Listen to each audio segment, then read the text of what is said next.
बाबरी मस्जिद को शहीद किया गया, इसे बिल्कुल इल्लीगल गैर कानूनी तरीके से। वो मुसलमानों की मस्जिद थी, अल्लाह का घर था।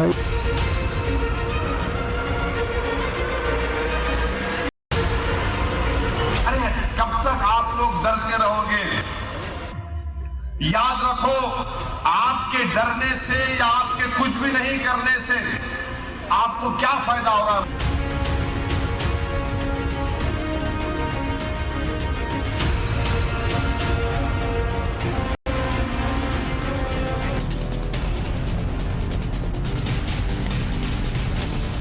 नमस्कार, टाइम्स नाउ भारत पर देश के सबसे पसंदीदा डिबेट शो राष्ट्रवाद में आपका स्वागत है। आपके साथ मैं हूं राकेश पांडे। राष्ट्रवाद यानी देश से बढ़कर कुछ नहीं। आज मौका धनतेरस का है। नव भारत के सभी दर्शकों को धनतेरस की सबसे पहले ढेर सारी शुभकामनाएं। धनतेरस दिवाली की कल्पना आप प्रभु राम के बिना नहीं कर सकते, और प्रभु राम को रोम रोम में बसाने की कल्पना और साकार तब हुआ ये कल्पना जब राम जन्मभूमि पर राम मंदिर निर्माण का रास्ता खुला। माननीय सुप्रीम कोर्ट के आदेश पर यह सब कुछ हुआ, और अब राम मंदिर में प्राण प्रतिष्ठा की तारीख भी तय हो गई है, 20 जनवरी 2024। लेकिन आपको जानकर हैरानी होगी, गुस्सा भी आएगा कि अब राम मंदिर निर्माण पर नया विवाद खड़ा किया जा रहा है। इसीलिए राष्ट्रवाद में यह सवाल कि मंदिर की तारीख आई तो नए कुतर्क भी क्या सामने आ गए।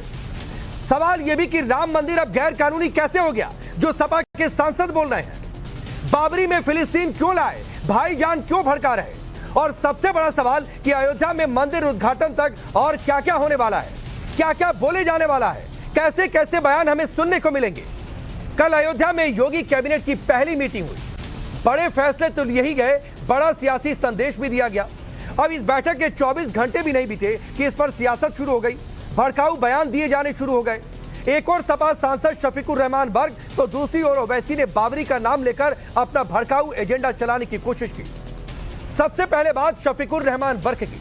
सवाल अयोध्या में योगी कैबिनेट की बैठक को लेकर उनसे था, लेकिन भड़ास निकल गई बाबरी का नाम लेकर। समाजवादी पार्टी के सांसद बर्क ने कहा कि बाबरी मस्जिद को गैर कानूनी तरीके से शहीद किया गया, मस्जिद को शहीद करके उस पर मंदिर बनवा दिया गया, जबकि यह मंदिर सुप्रीम कोर्ट के आदेश के बाद बन रहा है। बर्क यही नहीं रुके, उन्होंने तो यहां तक कह दिया कि यह मंदिर ही गैर कानूनी है। सुनिए। बाबरी मस्जिद को शहीद किया गया, इसे बिल्कुल इल्लीगल गैर कानूनी तरीके से। वो मुसलमानों की मस्जिद थी, अल्लाह का घर था, इबादत। लेकिन इसके बावजूद कानून हमारे पास मौजूद है, संविधान मौजूद है, लेकिन इसके बावजूद मस्जिद को शहीद कर दिया गया। और कमाल ये है कि अब मस्जिद को शहीद करना ही पर इनका यानी वो काफ़ी नहीं हुआ उनका काम। उन्होंने उसको उस पर मंदिर और बनवा दिया, और ये मंदिर बहरहाल गैर कानूनी है जो कुछ बना है। और ये अब ये चूँकि उनके हाथ में गवर्नमेंट है, बीजेपी के हाथ में गवर्नमेंट है, तो ये तो उनकी पॉलिसी है। वो जो भी करना चाह रहे हैं वो अपनी ताकत के बलबूते पर वो कर रहे हैं। तो बर्क साहब सुनिए, कमाल यह है कि जिस देश में आप हैं उस देश की सर्वोच्च अदालत ने राम मंदिर को लेकर फैसला दिया, उसके बाद यह बन रहा है। तो कमाल यह है कि आप उसे गैर कानूनी बोल रहे हैं। कमाल यह है कि आप संविधान की बात करते हैं, लेकिन संविधान के पन्ने जब आप पलट कर पढ़ेंगे तो प्रभु राम के दरबार की दिव्य छवि आपको वहां पर दिखाई देगी। उसके बाद भी आप अयोध्या के नाम पर भड़काऊ एजेंडा चलाते हैं। भड़काऊ बयानों की बात हो तो वैसी साहब कहां पीछे रहने वाले। देश में चुनावी माहौल है, लेकिन वो बाबरी और फिलिस्तीन की आड़ में चुनावी रोटियां सेकते हुए दिखाई दे रहे हैं। ओवैसी ने कांग्रेस पर निशाना साधते हुए कहा कि ताला खुलवाने के बाद ही मस्जिद के खत्म होने का काम शुरू हो गया, यानी घूम फिराकर बाबरी और मस्जिद का जिक्र। साथ ही देश के मुसलमानों को हक की लड़ाई के लिए फिलिस्तीनियों से सबक हासिल करने की बात भी कह दी, और यह भी कह दिया कि कब तक डरोगे, डरने से कुछ नहीं होगा। सुनिए क्या क्या कहा। कमलनाथ ने कह दिया कि बाबरी मस्जिद को तोड़ने का काम राजीव गांधी ने शुरू किया था। आप उठाकर देख लीजिए, मैं झूठ नहीं कह रहा हूं। उन्होंने कहा कि राजीव गांधी ने ताले खुलाए थे और उसके बाद बाबरी मस्जिद के खत्म होने का काम शुरू हो गया। मेरे भाई, सबक हासिल करो, सबक हासिल करो। उन फलस्तीनियों से सबक हासिल करो। 1,80,000 फलस्तीनी अपने फलस्तीन मुल्क को हासिल करने के लिए अपनी जानों को गंवा चुके हैं। अरे कब तक आप लोग डरते रहोगे? याद रखो, आपके डरने से या आपके कुछ भी नहीं करने से आपको क्या फायदा है? मुझे बताओ, ये तो बताओ तो सही, मैं सब कुछ खत्म कर दूंगा मैं। आप सोचिए, इस देश का चुनाव है, उसमें फिलिस्तीन की बात करने की क्या जरूरत है? फिलिस्तीन की आड़ में अपना प्रोपेगेंडा चलाना, वहां इतने लोग जान गंवा चुके हैं, इस देश के मुसलमानों को यह कहकर भड़काने की जरूरत क्या है? चलिए वो सवाल आपके सामने रखता हूं जिनके इर्द गिर्द आज की चर्चा आगे बढ़ेगी। सवाल पहला और आज का सबसे बड़ा सवाल यह कि तारीख नई कुतर्क नया, राम मंदिर गैर कानूनी कैसे हो गया? सवाल यह भी कि अयोध्या में योगी कैबिनेट क्या इसीलिए भड़क गए शफीकुर रहमान वर्ग, क्योंकि सवाल तो इसी को लेकर था। सवाल यह भी कि कोर्ट के फैसले से राम मंदिर फिर यह गैर कानूनी कैसे? और फिर भी आप कहते हैं संविधान में आपकी आस्था। बाबरी में फिलिस्तीन क्यों लाए? भाईजान क्यों भड़काए? बाबरी फिलिस्तीन का नाम लेंगे तो मुसलमान क्या भड़क जाएंगे इस देश के? सवाल यह भी कि अयोध्या में मंदिर उद्घाटन तक क्या क्या होने वाला है। चलिए आपका परिचय आज के मेहमानों से करवाता हूं। राकेश त्रिपाठी भारतीय जनता पार्टी के नेता और प्रवक्ता, डॉक्टर रेणु कीर प्रवक्ता विश्व हिंदू परिषद की, शादाब चौहान प्रवक्ता पीस पार्टी, दानिश कुरैशी प्रवक्ता MIM पार्टी। राकेश त्रिपाठी जी, मैं आपसे शुरू करता हूं। लंबी लड़ाई आपके मैनिफेस्टो में लगातार, अयोध्या में प्रभु राम का मंदिर, आखिर में सुप्रीम कोर्ट का आदेश, उसके बाद राम मंदिर का निर्माण, लेकिन सपा के सांसद कह रहे हैं कि यह मंदिर ही गैर कानूनी। राकेश जी, आपको, आपके देख रहे दर्शकों को पैनलिस्टों को, सबको आज धनतेरस की, महर्षि धन्वंतरि के जन्म जयंती की और आने वाले दीपावली के पावन पर्व की ढेर सारी शुभकामनाएं। देखिए, सच्चाई ये है कि तारीख तय हो चुकी है, कलेजे पर सांप लौट रहा है, हाथ मलने के अलावा कुछ कर नहीं पा रहे, तो यथासंभव प्रयास कर रहे हैं कि कैसे हम भावनाओं को भड़का दें, लेकिन इनके भावनाएं भड़काने से कोई भड़कने वाला नहीं है। ये शोले ठंडे पड़ चुके हैं। ये कोशिश कर रहे हैं असदुद्दीन ओवैसी कि कैसे फिलिस्तीन की आड़ में हमास के आतंक को जस्टिफाई कर सके, कैसे एक फिर से मजहबी नगमात छेड़ सके, कैसे लोगों की भावनाओं को दीप्त कर सके, कैसे इस देश में सांप्रदायिक सद्भाव को बिगाड़ने का फिर एक प्रयास कर सके। लेकिन ये प्रयास पूरी तरह से फिर विफल साबित होंगे।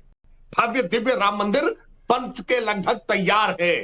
भगवान रामलला के विग्रह की स्थापना, प्राण प्रतिष्ठा 22 तारीख को होने जा रही है और पूरी दुनिया उसको देखेगी किस दिव्यता के साथ, भव्यता के साथ। और उसके पहले जब कल दीपोत्सव होगा, उस दीपोत्सव में जब 21 लाख दिए जलाए जाएंगे, तो राकेश जी आपके साथ ये तथ्य साझा करते हुए बेहद प्रसन्नता हो रही है कि मोहम्मद बिलाल अंसारी अयोध्या के दर्शन नगर के रहने वाले हैं। 2 लाख दिए उनकी फैक्ट्री से बनकर के आ रहे हैं।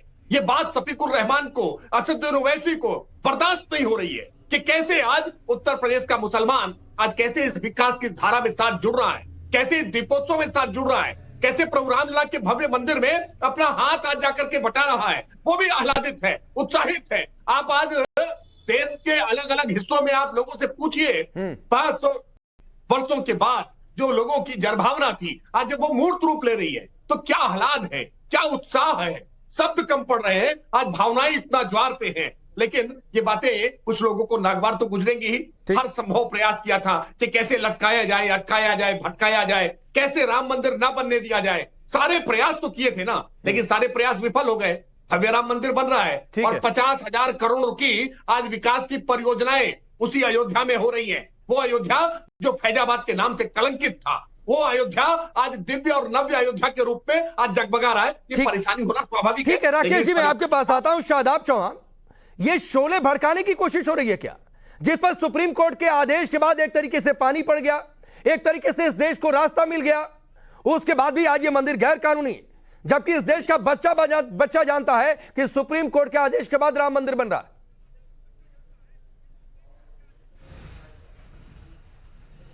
नहीं, बिल्कुल पांडे जी, अगर सुप्रीम कोर्ट के बाद फैसले के बुनियाद पर मंदिर बन रहा है तो बीजेपी क्रेडिट क्यों ले रही है? और एक राजनीतिक दल क्या किसी धर्म के मंदिर के निर्माण को अपने मैनिफेस्टो में जारी करता है तो यह किस चीज का प्रमाण है? दूसरी बात यह है कि बाबरी मस्जिद का जो डिसीजन आया उससे डिसएग्री करने का अधिकार है, लेकिन किसी ने भी यह नहीं कहा कि हम कानून को हाथ में लेंगे। लेकिन डिसीजन से पहले यह कहा कि अगर मंदिर नहीं बना तो खून की नदियां बहेंगी। यह दिल्ली में लोगों ने धर्म संसद करके कहा था। कौन लोग थे वो लोग। दूसरी बात यह कि बीजेपी ने ड्रामा किया कि मंदिर गिराया गया, मंदिर गिरा, लेकिन सुप्रीम कोर्ट ने कहा मंदिर गिराने का कोई प्रमाण नहीं है। 12वीं सदी से 16वीं सदी तक वहां क्या था कोई प्रमाण नहीं है। लेकिन हाँ, यह बात बिल्कुल साबित है कि 1992 में बाबरी मस्जिद को आतंकी मानसिकताओं के लोगों ने शहीद किया, और अगर मूर्तियों न रखी जाती, ताला ना खुलता राजीव गांधी के वक्त में, मस्जिद ना गिराई जाती आतंकियों के द्वारा, तो सुप्रीम कोर्ट वहां पर मंदिर बनाने का फैसला नहीं देता। मेरे लिए वो मस्जिद थी। शादाब, अगर कोई किसी की शादाब, क्या कोर्ट ने फैसले में कहा कि बाबरी मस्जिद विध्वंस हुआ, आतंकी शब्द का इस्तेमाल कहीं किया गया है? नंबर 1 बात। नंबर 2 बात, आप कह रहे हैं कोर्ट को मानते हैं, कोर्ट ने अपने फैसले में क्या कहा था? नीचे से क्या मिला था? मस्जिद के अंश मिले थे क्या? और बार बार इस देश में 22 जनवरी तारीख तय हो गई है, तो बार बार सुप्रीम कोर्ट के आदेश को अपने हिसाब से तोड़ेंगे मरोड़ेंगे। आप बोले होते कि आदेश पर बातचीत करेंगे, बुला देता मैं विष्णु शंकर जैन को, हरिशंकर जैन को, पूछते आपको बेहतर तरीके से सुप्रीम कोर्ट का आदेश समझ सकते। और अभी भी आपको कोई डाउट है, बोलिए, पर्सनल मीटिंग फिक्स करवा देता हूं, जाकर समझ लीजिए। मैं भी समझा दूंगा राकेश जी, आप कहेंगे तो मैं भी समझा दूंगा, क्योंकि 30 सितंबर 2010 का जो लखनऊ पे फैसला आया था। त्रिपाठी जी, राकेश भाई, अरे राकेश भाई सुन लीजिए, अरे सवाल हमसे क्या, जवाब मुझे दे, राकेश भाई जवाब मुझे देने दीजिए। आप बोलिएगा, कोई प्रॉब्लम नहीं, आप बोलिएगा, लेकिन ये बात मैं आपको स्पष्ट के साथ कह रहा हूं कि जो सुप्रीम कोर्ट ने 3 पॉइंट्स कहे हैं कि जो बाबरी मस्जिद को गिराया गया वो इलीगल एक्ट था, वो उसी की बुनियाद पर जहर फैलाया गया था, उसके बाद वो वर्डिक्ट आया है। और हम अपनी जनरेशंस को ये बताएंगे कि वो बाबरी मस्जिद थी, आने वाली पीढ़ियों को बताएंगे डेफिनेटली। अरे बाबरी मस्जिद के पहले क्या थी वो भी तो बताइए।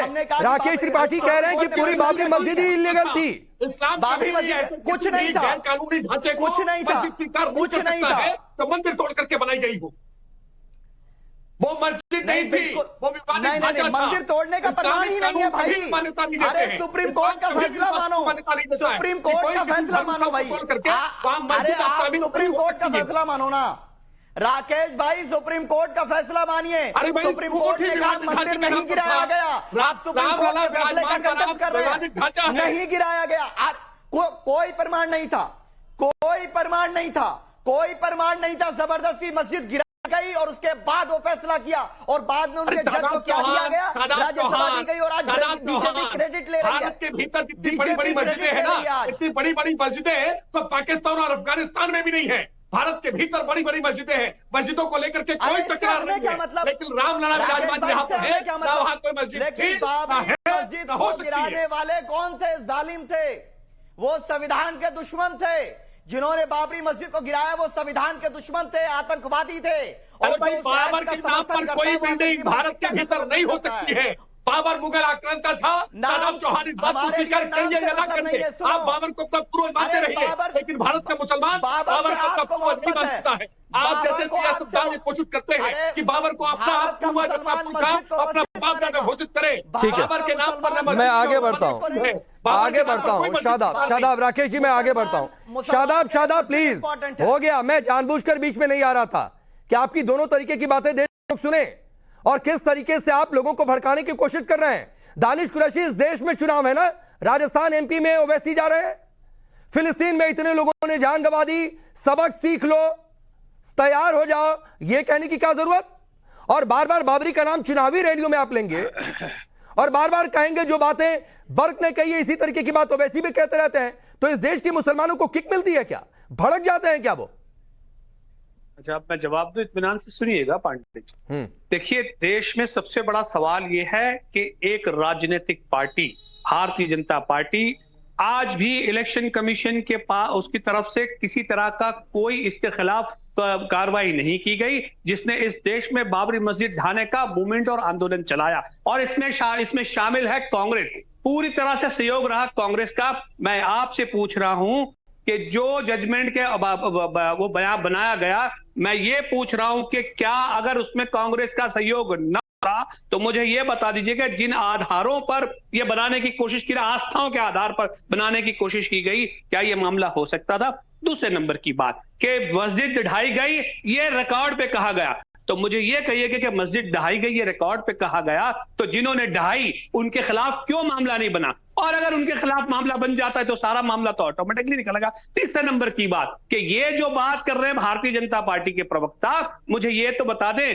कि देश में कौन सी ऐसी पॉलिटिकल पार्टी है भारतीय जनता पार्टी के अलावा जिसने राम मंदिर के नाम पर बाबरी मस्जिद एक समाज की मस्जिद को ढाकर मूवमेंट चलाया, और ये सारा मुतप्रेक्षक काम नहीं, इसका जवाब राकेश त्रिपाठी दे देंगे। दानिश कुरैशी, मुझे बता दीजिए देश की कौन सी पार्टी है जिस पार्टी के मैनिफेस्टो में शुरू से राम मंदिर रहा है?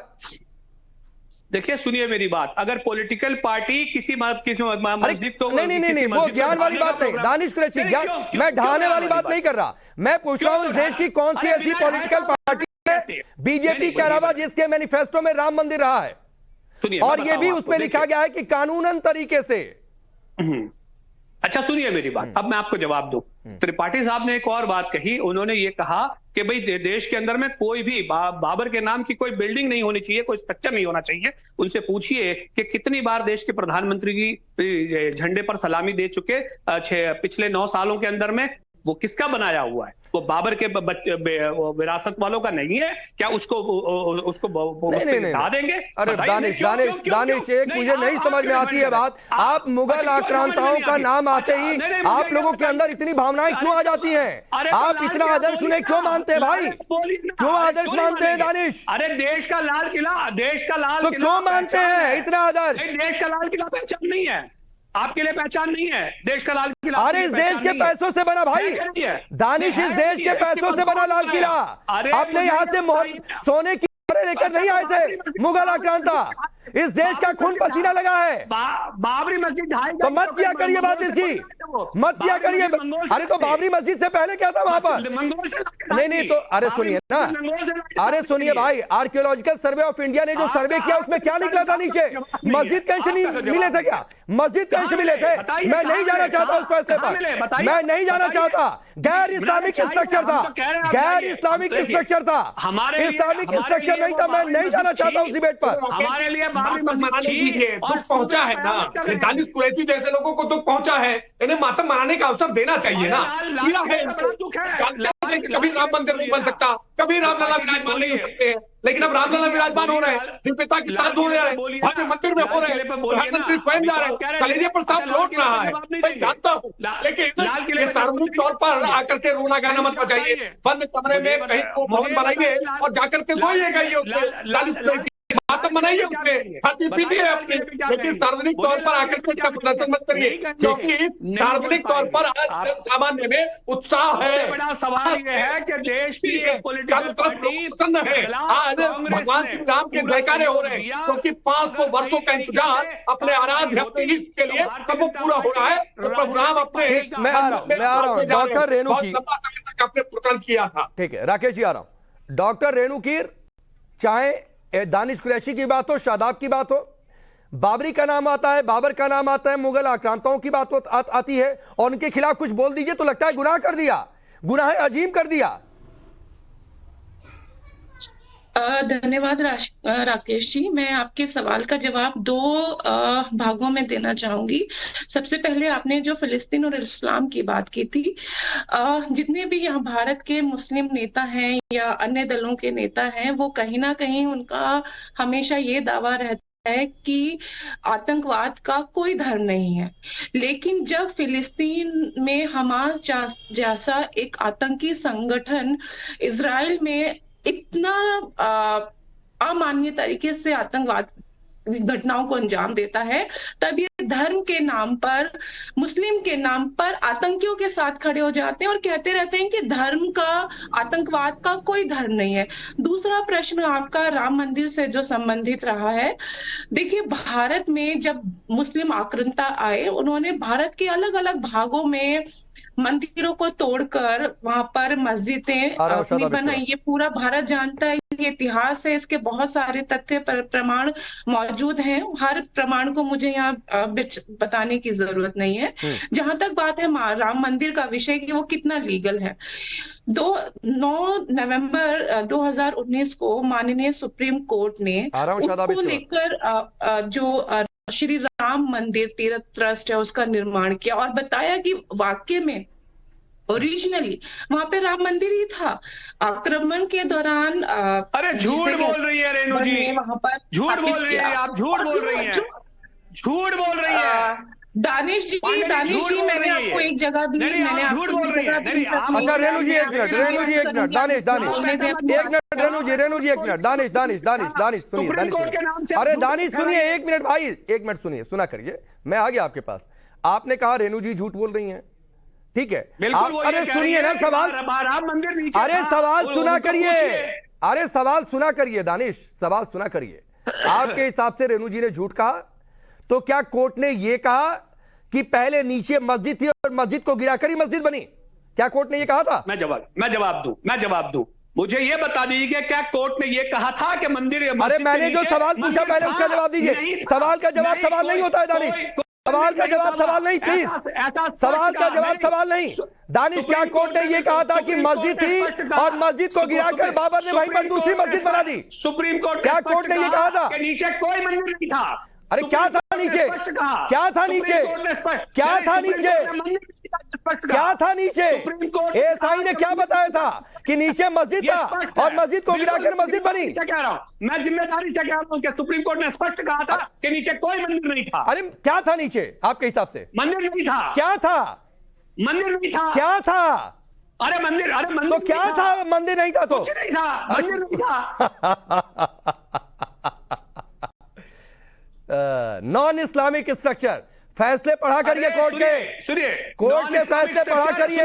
नॉन इस्लामिक स्ट्रक्चर मंदिर जैसे पढ़ा करिए भाई, मस्जिद नहीं था नीचे। ये साफ तौर पर बात है। चलिए शादाब, आप कुछ कह रहे थे। राकेश जी एक मिनट, शादाब कुछ कह रहे थे आप। दानिश जी आपको सुझाव, शादाब रेणु जी प्लीज, 10 सेकंड, समय थोड़ा कम है, शादाब बोलिए 20 सेकंड, फिर मैं राकेश जी आपके पास आ रहा हूं। हाँ, फलस्तीन को लेकर हमारी बहन बात कर रही थी। पिछले 25-30 दिन के अंदर 7,000 बच्चों को इजरायली आतंक ने खत्म कर दिया। अस्पताल, स्कूल, चर्च, मस्जिद, सब पर हमले किए जा रहे हैं, लेकिन पूरी दुनिया खामोश है। और फलस्तीन के लोग जो हिफाजत के लिए लड़ रहे हैं वो स्वतंत्रता सेनानी हैं और पूरे देश को नहीं, पूरी दुनिया को सीखना चाहिए।